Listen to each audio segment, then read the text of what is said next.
Hello everyone, welcome to our math class. और आज की जो हमारी क्लास है वो है क्लास 8th और चैप्टर का नाम है वर्ग एवं वर्गमूल। ये चैप्टर 2 है क्लास 8th में। पहला चैप्टर परिमेय संख्या वाला हमारा पूरा हो चुका है और अब दूसरा चैप्टर हम आज से शुरू कर रहे हैं।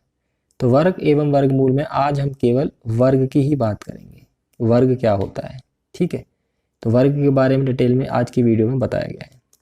तो वर्ग किसे कहते हैं? एक वर्ग तो ज्यामिति में होता है जिसकी सारी भुजा बराबर होती हैं और सारे कोण 90 डिग्री के होते हैं। एक वर्ग होता है अंकगणित में, आज हम उसी की बात करेंगे। तो वर्ग क्या होता है? किसी भी संख्या के वर्ग का अर्थ है उस संख्या की 2 बार गुणा, यानी कि किसी संख्या की 2 बार गुणा कर देते हैं उसे हम वर्ग कहते हैं। अब इसे रिप्रेजेंट कैसे करते हैं, दर्शाते कैसे गणित में? गणितीय संकेत में इसे संख्या के ऊपर दाहिनी तरफ लिखते हैं। जैसे कक्षा 7 में आपने घात पढ़ा होगा, घात का मतलब 2 की घात होता है, उसे ही वर्ग कहते हैं। तो घात को कैसे लिखते थे? दाहिनी तरफ और उस संख्या से छोटा, तो उसे ही हम वर्ग कहते हैं। तो वर्ग हो गया। उदाहरण देखते हैं।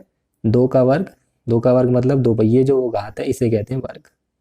2 घात लगा देते हैं उसे वर्ग कहते हैं। 3 घात लगा देते हैं उसे घन कहते हैं, वो इससे अगला वाला चैप्टर।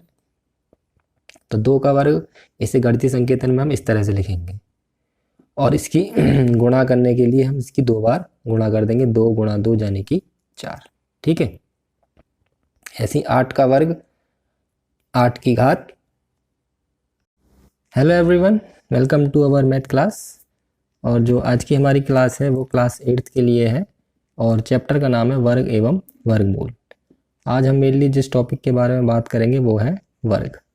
वर्ग किसे कहते हैं उसके बारे में आज हम पूरी डिटेल में पढ़ेंगे। एक वर्ग होता है ज्यामिति में, जो आपने 6ठी क्लास में पढ़ा होगा, जिसकी चारों भुजाएं बराबर होती हैं और प्रत्येक कोण 90 डिग्री का होता है। एक वर्ग है अंकगणित में। आज हम जिस अंकगणित के वर्ग की बात करेंगे पूरी वीडियो में। शुरू करते हैं। वर्ग किसे कहते हैं सबसे पहले ये समझते हैं। किसी भी संख्या के वर्ग का अर्थ है उस संख्या की 2 बार गुणा, अर्थात किसी भी संख्या की अगर 2 बार गुणा कर दें वो उसका वर्ग कहलाता है। गणित के संकेत में इसे कैसे लिखेंगे? गणितीय संकेत में इसे संख्या के ऊपर दाहिनी तरफ लिखते हैं। संख्या के ऊपर दाहिनी तरफ। आपने कक्षा 7 में घात वाला चैप्टर पढ़ा होगा, उस चैप्टर में जैसे घात लगाते हैं दाहिनी तरफ संख्या से थोड़ी छोटी, उसी तरह से वर्ग। वर्ग का मतलब 2 घात होता है, उसे ही वर्ग कहते हैं। वहाँ पर तो सारी घातें थी, 3 भी थी, 5 भी थी, 10 भी थी। अगर 2 घात लगी हो तो उसे हम वर्ग कहते हैं। वर्ग का मतलब क्या है? उस संख्या की 2 बार गुणा। उदाहरण समझते हैं। 2 का वर्ग, गणितीय संकेत में इसे ऐसे लिखा जाएगा, 2 का वर्ग यानी कि 2 की घात 2। और इसे हल करने के लिए इस आधार की 2 बार गुणा, 2 दूनी 4। 8 का वर्ग, गणित के संकेत में इसे लिखेंगे 8 की घात 2 और जो इसका गणित का हल होगा 8 गुणा 8 यानी कि 64, ठीक है। तो ये हो गया वर्ग। समझ में आ गया होगा वर्ग किसे कहते हैं? किसी भी संख्या पर 2 की घात चढ़ाना और उसे हल करने के लिए उस संख्या की 2 बार गुणा कर देते हैं। आगे बढ़ते हैं। आगे मैंने संख्या 1 से लेकर 30 तक के वर्ग लिखे हुए हैं, आपको ये याद होने चाहिए। आप चाहें तो इसका स्क्रीनशॉट ले लीजिएगा या मैं इसकी PDF डिस्क्रिप्शन बॉक्स में दे दूंगा, चाहे तो आप इसे अपनी कॉपी पर उतार लीजिएगा, ठीक है। यहाँ पर मैंने पूरे 1 से लेकर 30 तक की संख्याओं के वर्ग लिख रखे हैं। आपको सारे वर्ग याद होने चाहिए। जैसे 16 का वर्ग कितना होता है? 256। 17 का वर्ग कितना होता है? 289। 23 का वर्ग यानी कि 23 की 2 बार गुणा 529। मैंने बताया था ना अभी, किसी भी संख्या का वर्ग होता है उसकी 2 बार गुणा। जैसे 13 का वर्ग, 13 गुणा 13 169। 22 का वर्ग, 22 गुणा 22 484। 17 का वर्ग, 17 गुणा 17 289। 7 का वर्ग, 7 गुणा 7 49, ठीक है। सब आपको दिख रहा है? आप इसे एक बार याद कर लीजिए सारे 1 से लेकर 30 तक की संख्याओं के वर्गों को। अब आगे के सवाल पढ़ते हैं। आगे का सवाल है वर्ग ज्ञात करना है। वर्ग ज्ञात करना है, इसमें धनात्मक संख्या भी है, ऋणात्मक संख्या भी है और परिमेय संख्या भी है और दशमलव की संख्या भी है। उन सभी के वर्ग निकालने हैं, ठीक है। तो पहला सवाल है -5 का वर्ग। संख्या चाहे माइनस की हो, चाहे प्लस की हो, चाहे परिमेय हो, चाहे अपरिमेय हो, चाहे कोई सी हो, हमें वर्ग का मतलब होता है उसकी 2 बार गुणा करनी है, यानी कि -5 गुणा -5। अब हमें पता है कि माइनस और माइनस मिला के हो जाता है प्लस, तो 5 पंजे हो गए 25।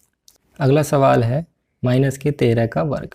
इसका भी मतलब ये है कि -13 की 2 बार गुणा, -13 गुणा -13, 13 गुणा करेंगे तो आएगा 169 और चिन्ह आएगा माइनस और माइनस मिला के यानी कि प्लस का। अगला है 56 का वर्ग, 56 गुणा 56, 56 की 2 बार गुणा करेंगे तो ये आ जाएगा 3136। अगला सवाल परिमेय संख्या का वर्ग है, -9/5 एक परिमेय संख्या है और हमें इसका वर्ग बताना है कि वर्ग कितना आएगा। तो क्या करेंगे, इस पूरी संख्या की ही 2 बार गुणा करेंगे। ठीक है, -9/5 गुणा -9/5, माइनस माइनस प्लस हो गया, 9 81, 5 पंजे 25 आएगा, 125 लिख रखा है। अगला सवाल है 9/-23 का वर्ग। ये भी एक परिमेय संख्या है, तो इसके वर्ग का मतलब है कि इस पूरी संख्या की ही 2 बार गुणा, 9/-23 गुणा 9/-23, 9 की 9 में आ जाएगी 81 और 23 की 23 में करके आएगी 529 और चिन्ह आ जाएगा माइनस माइनस प्लस का, जैसे हम लगाते नहीं हैं। अगली दशमलव की संख्या है, 2.1 का वर्ग निकालना है। इसका मतलब है सबसे पहले 2.1 की 2.1 में करेंगे गुणा। दशमलव की गुणा आपको नहीं आती है तो बता दे रहा हूँ। पहले इसकी सिंपल गुणा करते हैं जैसे होती है, और फिर 2 की करेंगे, 2 एकम 2, 2 दूनी 4, फिर जोड़ देंगे। मेन चीज़ होती है इसमें दशमलव कैसे लगाना है। तो दशमलव लगाने के लिए पहले नीचे वाले दशमलव और ऊपर वाले दशमलव के बीच जितनी भी संख्याएं हैं उन्हें गिन लेते हैं। तो एक संख्या इसके बाद है और एक इसके बाद, यानी कि 2 हैं, तो पीछे से 2 के बाद दशमलव लगा देंगे। वही हमने यहाँ पर उत्तर लिख रखा है। अगला है -1.25 का वर्ग निकालना है। तो इस पूरी संख्या की हमने 2 बार गुणा कर दिए, तो माइनस और माइनस तो प्लस हो गया। 1.25 की 1.25 में कर दी गुणा, इतना आया। अब बात आती है दशमलव यहाँ कैसे आया है। आपको आती होंगी तो अच्छी बात है, नहीं तो मैं बता रहा हूँ। पीछे से गिनते हैं दशमलव कितनों के बाद लग रहा है, 1 2 3 4, तो पीछे से 4 के बाद लगा। अगला टॉपिक है इस चैप्टर का, इस पे ध्यान दें आप विशेष रूप से। सम संख्या का वर्ग सदैव सम होता है। जब भी हम किसी सम संख्या का वर्ग करते हैं तो वो सम आता है, और विषम संख्या का वर्ग करते हैं तो वो विषम आता है। सम और विषम आपको पता ही होगा, सम संख्या जो 2 से कट जाती है और जो 2 से नहीं कटे वो विषम होती है। आप ये मैंने जो 1 से 30 तक की संख्या लिखी है इनमें मैं समझा सकता हूँ। जैसे 4 एक सम संख्या है तो इसका वर्ग भी देखिए एक सम संख्या है। किसी भी संख्या की सब पहचान करनी है, सम या विषम है, तो केवल इकाई का अंक अगर 2 से विभाजित हो जाता है तो वो सम है, वरना तो विषम है। केवल इस इकाई के अंक से पता चल जाती है। 14 एक सम संख्या है, इसका वर्ग देखिए ये भी एक सम संख्या क्योंकि 6 2 से कट जाएगी। 17 हमारी विषम है क्योंकि 2 से नहीं कटेगी, इसका वर्ग भी देखिए विषम आया है क्योंकि ये भी विषम संख्या, 9 2 से नहीं कटता। और देख लीजिए उदाहरण, कोई सा उदाहरण ले लीजिए। जैसे 19 है, विषम संख्या है क्योंकि 2 से नहीं कटेगी। 361 इसका वर्ग आया है, ये भी एक विषम संख्या है। यहाँ देख लीजिए इनमें 28 सम संख्या है, इसका वर्ग देखिए 784 सम संख्या है क्योंकि यहाँ पे 4 आ रहा है और 4 2 के पहाड़े से कटता है, तो ये पूरी संख्या सम होगी। ठीक, अब हमारा इस पर आधारित मैंने एक सवाल लिखा है कि निम्नलिखित में से किस संख्या का वर्ग सम होगा व किसका विषम होगा। तो हमें कुछ संख्याएं दे रखी हैं, हमें इसमें से बिना वर्ग किए ज्ञात करना है कि किसका वर्ग करने पे सम आएगा और किसका वर्ग करने पे विषम आएगा। तो देखिए जो संख्याएं सम होंगी उनका वर्ग भी सम आएगा। और सम पहचान कैसे होगी, केवल इकाई के अंक से। तो जिनका इकाई का अंक सम है, जैसे इसका इसका इसका इसका इसका और इसका, ये सारी संख्याएं मैंने यहाँ लिखी हैं, इन सभी संख्याओं का वर्ग सम आएगा। और जिनके इकाई का वर्ग विषम है, जैसे ये एक विषम है, ये विषम है, ये विषम है, ये विषम है, ये विषम है, ये विषम है, ये विषम है और ये, तो इन सभी संख्याओं का वर्ग करेंगे तो वो विषम ही आएगा। मैंने वर्ग करके नहीं दिखाना है, केवल ये बताना है कि इनका वर्ग सम आएगा या विषम आएगा। तो आपको एक बात याद रखनी है, वो मैंने ऊपर पॉइंट लगा के लिख भी रखी है। सम संख्या का वर्ग सदैव सम होता है और विषम संख्या का वर्ग सदैव विषम होता है। तो आज के टॉपिक में हमने वर्ग के बारे में बताया है, संख्याओं का वर्ग कैसे करते हैं, वर्ग क्या होता है। 1 से 30 तक की संख्याओं के वर्ग भी मैंने बताए थे, इन्हें आप याद जरूर कर लीजिएगा लिख कर अपने आप। मैं आपको पूरे दिखा दिए हैं, लिख कर रख रखे हैं। उसके बाद मैंने बताया सम संख्या का वर्ग सम होता है और विषम संख्या का वर्ग विषम होता है। आगे के टॉपिक में जो इस चैप्टर का मेन टॉपिक है वो है वर्गमूल।